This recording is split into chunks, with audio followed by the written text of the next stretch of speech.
So, over 2,000 years ago, this happened.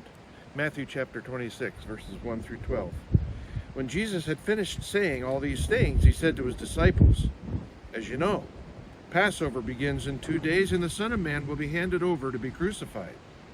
At that same time, the leading priests and elders were meeting at the residence of Caiaphas, the high priest, plotting how to capture Jesus secretly and kill him.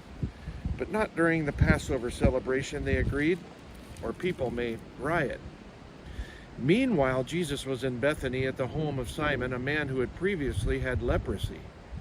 While he was eating, a woman came in with an alabaster jar of expensive perfume and poured it over his head. The disciples were indignant when they saw this. "What a waste," they said.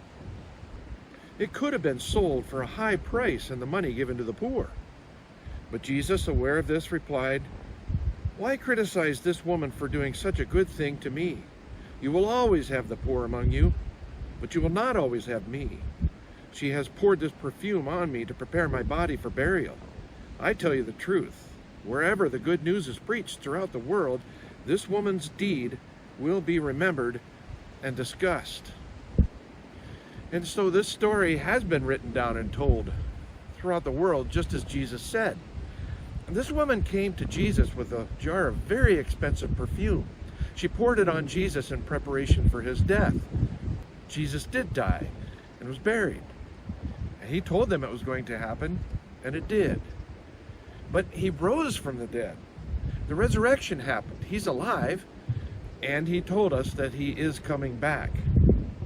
You know, as we journey to the cross this week and remember what took place during these days, anticipating the resurrection to celebrate Resurrection Sunday, we also anticipate his return. We live in that expectancy. We can't do what the woman did with the perfume that day, pouring it on his head, but we can pour out something else for our King, who is the head of the church, the risen Savior, who is coming back. We can pour out our lives to him and for him. He purchased you and I at the cross.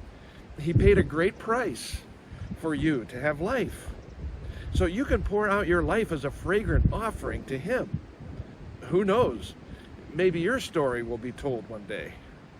May we be like expensive perfume poured out for him. Would you pray with me? Father, I pray, God, help us to find ways to pour out our lives for you today.